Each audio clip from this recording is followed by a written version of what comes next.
welcome back to my YouTube channel.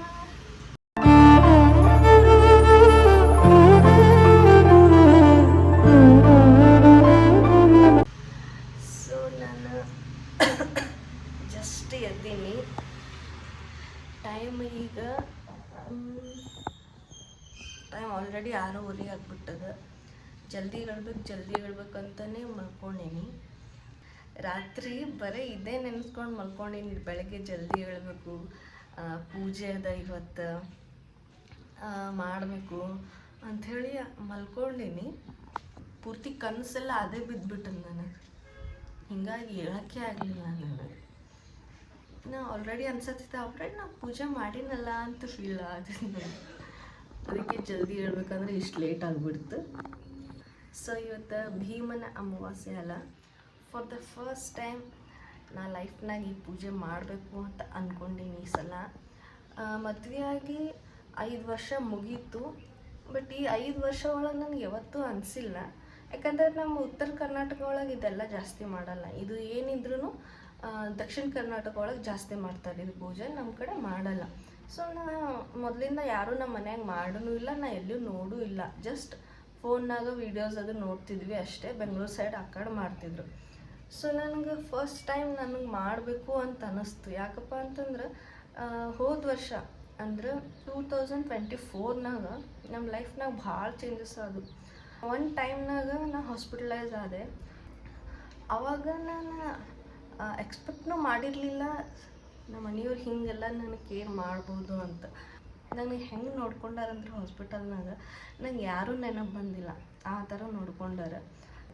So ನನಗೆ ಇಷ್ಟೆಲ್ಲ ಮಾಡ್ಬೇಕಾದ್ರೆ ನಾವು ಜಸ್ಟ್ ಒಂದು ಪೂಜೆ ಮಾಡೋಕ್ಕೆ ಯಾಕಾಗಲ್ಲ ನಂಗೆ. ಸೊ ಅದಾದಮೇಲಿಂದ ನಾ ಏನಾದರೂ ಮಾಡ್ಬೇಕಲ್ಲ, ಅವರಿಗೆ ಏನಾದರೂ ಮಾಡಬೇಕಲ್ಲ ಅಂತ ಹಿಂಗೆ ಅನ್ಸಾತಿತ್ತು ನನಗೆ. This is the best way ಅನ್ಸತ್ತದ ನನಗೆ. ಅವರಿಗೆ ಇದ್ರ ಬಗ್ಗೆ ಐಡಿಯಾನೂ ಇಲ್ಲ ಅನ್ಕೋತೀನಿ. ನೋಡೋಣ ಅವ್ರ ರಿಯಾಕ್ಷನ್ ಹೆಂಗಿರುತ್ತಂತ, ಖುಷಿ ಆಗ್ಬೋದು.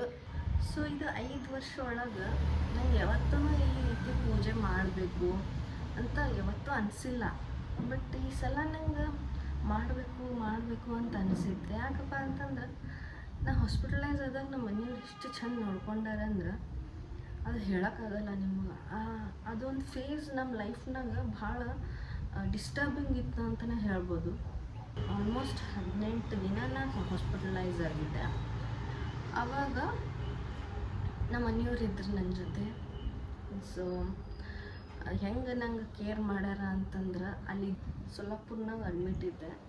ಸೊ ಅಲ್ಲೆಲ್ಲ ಏನಂತಿದ್ರಂದ್ರೆ ಐಸ ಹಸ್ಬೆಂಡ್ है तो माँ की क्या ज़रूरत है ಅಂತಿದ್ರು. ಆ ಮಾತು ಕೇಳಿ ನನಗೆ ಇಷ್ಟು ಖುಷಿ ಆಯ್ತಂದ್ರೆ ನಾ ಎಷ್ಟು ಲಕ್ಕಿ ಅದನ್ನೆಲ್ಲ ಇಂಥ ಗಂಡನ ಪಡ್ಯಾಕ ಅಂಥೇಳಿ ನಂಗೆ ಅನ್ಸೈತಿ. ಸೊ ಅವಾಗಿಂದ ನನಗೆ ಅನ್ಸತ್ತೈತಿ ಏನಾರೇ ನಾನು ಮಾಡಬೇಕಲ್ಲ ಅವ್ರ ಸಲುವಾಗಿ. ಯಾವ ರೀತಿ ಅವರಿಗೆ ನಾನು ನಿಮ್ಗೆ ಅಷ್ಟೇ ಕೇರ್ ಮಾಡ್ತೀನಿ, ಅಷ್ಟೇ ಇಷ್ಟಪಡ್ತೀನಿ, ಅಷ್ಟೇ ಪ್ರೀತಿ ಮಾಡ್ತೀನಿ ಅಂತ ಹೆಂಗೆ ಹೇಳೋದು. ನಾವು ನಾರ್ಮಲಾಗಿ ನಾವು ಹೇಳ್ತೀವಿ ನೀವಂದರೆ ನಂಗೆ ಇಷ್ಟ ಹಂಗೆ ಹಿಂಗೆ. ಅದಕ್ಕಿಂತ ಏನೋ ಬೆಸ್ಟ್ ವೇ ಹೆಂಗೆ ಅಂಥೇಳಿ ನಾ ಯೋಚನೆ ಮಾಡತ್ತಿದ್ದೆ. 1 ವರ್ಷದಿಂದ ಆ್ಯಕ್ಚುಲಿ ನಾ ಕಾಯಾಗತ್ತಿದ್ದೆ ಈ ದಿನಕ್ಕೆ. ಅದಕ್ಕೆ ಈ ಪೂಜೆ ಹೆಂಗೆ ಮಾಡ್ತಾರೆ ಏನು ಎಲ್ಲನೂ ಭಾಳ ಅದ್ರ ಬಗ್ಗೆ ತಿಳ್ಕೊಂಡು ಇವತ್ತು ಮಾಡತ್ತೀನಿ. ಪೂಜೆ ಹೆಂಗಾಗ್ತದ ನೋಡೋಣ ಏನಾಗ್ತದ. ಅವ್ರಿಗೇನು ಲಿಟ್ರಲಿ ಗೊತ್ತಿಲ್ಲ, ಏನೋ ಮಾಡ್ಕೊಂಡೆ. ಅವ್ರಿಗೆ ಎಬ್ಸಿಲ್ಲ, ಸುಮ್ಮನೆ ಸೀದಾ ಬಂದುಬಿಡ್ತೀನಿ. ಸೊ ನಂಗೆ ಭಾಳ ಖುಷಿ ಆಗ್ತದ ಈ ಪೂಜೆ ಮಾಡತ್ತೀನಿ ಅಂಥೇಳಿ. ಅವ್ರಿಗೆ ಏನು ಅನ್ನಿಸ್ತದ ನೋಡೋಣ. So let's get started with the video.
So ಇದು ಈಗ ಕಂಕಣ ಮಾಡ್ಕೊಳ್ಳೋನು, ಇಬ್ರಿಗೆ ಬೇಕಿದು ಕಂಕಣ, ಹಿಂಗಾಗಿ ಇಷ್ಟು ಉದ್ದ ತೊಗೊಳಕತ್ತೀನಿ ನಾನು.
ಸೊ ನಾನು ರಾತ್ರಿನೇ ಎಲ್ಲ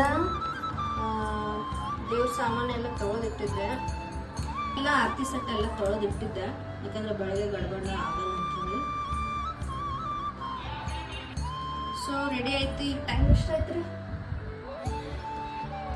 9:10 ಆಯ್ತು. ಕರೆಕ್ಟ್ ಅದ ಟೈಮ್. ಈಗ 9:10 ಗಂಟೆಯಿಂದ ಸ್ಟಾರ್ಟ್, 12 ಗಂಟೆವರೆಗೂ ಅದ ಟೈಮ್.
ಇದು ಅರ್ಶಿನ ಹಚ್ಚಿ ಆಮೇಲೆ ಕುಂಕುಮ ಹಚ್ಚಿ. ಆಮೇಲೆ ಕುಂಕುಮ.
ಮೂರು ಆಯ್ತು.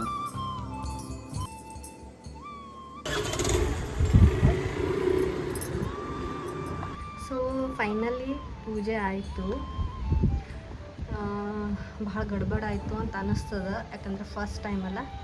ಅದ್ರಾಗ ಈ ಕಡೆ ಬ್ಲಾಗ್ ಮಾಡ್ಕೊಂಡು ಮಾಡೋದು ಇನ್ನೂ ಸ್ವಲ್ಪ ಕಷ್ಟ ಆಯ್ತು ಅಷ್ಟೇ. ಬಟ್ ಇಷ್ಟು ಕಷ್ಟ ಆದ್ರೆ ನಂಗೆ ಮನ್ಸಿಗೆ ಭಾಳ ನೆಮ್ಮದಿ ಅನ್ಸತ್ತದ, ಖುಷಿ ಅನ್ಸತ್ತದ. ನಾನು ಅವರಿಗೆ ಪೂಜೆ ಮಾಡಿದೆ ಅಂಥೇಳಿ. ಅವ್ರ ರಿಯಾಕ್ಷನ್ ಅಂತೂ ಪ್ರೈಸ್ಲೆಸ್ ಇತ್ತು. ಅಷ್ಟು ಚಂದ ರಿಯಾಕ್ಷನ್ ಕೊಟ್ಟರು. ಆಲ್ರೆಡಿ ಟೈಮ್ 10:30 ಆಗ್ಯದ. ಅದಕ್ಕೆ ಅವ್ರ ಆಫೀಸ್ ಲೇಟ್ ಆಗ್ತಂತ ಜಲ್ದಿ ಹೋದ್ರು. Feeling blessed to have him in my life. ಎಷ್ಟು ಏನಂತ ಹೇಳಿದ್ರು ಕಮ್ಮಿನೇ ಅನ್ನಿಸ್ತದೆ. ಹಾಸ್ಪಿಟಲ್ನಾಗ ಇದ್ದಾಗ ಸ್ಟಾರ್ಟಿಂಗ್ ಒಂದು 10 days ಅಂತೂ ಯಾರೂ ಇರಲಿಲ್ಲ ನಮ್ಮ ಜೊತೆ. ನಾನು ಅವರಿಬ್ಬರೇ ಇದ್ವಿ. ಅದಾದಮೇಲೆ ನಮ್ಮ ಅತ್ತೆ ಬಂದಿದ್ರು. ಅವ್ರೂ ಒಂದು 4-5 ದಿನ ಇದ್ದು ಆಮೇಲೆ ಹೋದರು. ಅದಾದಮೇಲೆ ನಮ್ಮ ಅತ್ತೆ ಇವ್ರಿಗೆ ಕರ್ಸ್ಕೊಂಡೆ. ಆ ಹಾಸ್ಪಿಟಲ್ ಫೇಸ್ನಾಗ ನಾವೇನಿದ್ವಲ್ಲ ಅವಾಗ ಭಾಳ ನಂಗೆ ಮೆಂಟಲಿ ನಂಗೆ ಫಿಸಿಕಲಿಗಿಂತ ಮೆಂಟಲಿ ಭಾಳ ಡಿಸ್ಟರ್ಬ್ ಆಗಿದೆ. ಅವಾಗ ಅವ್ರು ನಂಗೆ ಹೆಂಗೆ ನೋಡ್ಕೊಂಡಾರಂದ್ರೆ ಸಣ್ಣ ಕೂಸುಗಳು ಹೆಂಗೆ ನೋಡ್ಕೊತಾರಲ್ಲ ಆ ಥರ ನಂಗೆ ನೋಡ್ಕೊಂಡ್ರು ಅವ್ರು. ಸೊ ಅದು ಯಾವತ್ತೂ ನನ್ನ ಲೈಫ್ನ ನಾನು ಮರೆಯಲ್ಲ. ಹಾಸ್ಪಿಟಲ್ ಫೇಸ್ ಅದು ಬಂದಿದ್ದು ಒಂದು ರೀತಿ ಒಳ್ಳೇದಂತ ಅನ್ನಿಸ್ತದೆ. ಯಾಕಂದ್ರೆ ಅವರಿಷ್ಟು ನಂಗೆ ಪ್ರೀತಿ ಮಾಡ್ತಾರಂತ ಗೊತ್ತಾಗಿದೆ ಅವಾಗಲ್ಲ. ಸೊ ನಾನು ಲಕ್ಕಿ ಅಂತ ಅನ್ನಿಸ್ತದೆ ಅವ್ರಿಗೆ ಪಡೆಯೋಕೆ.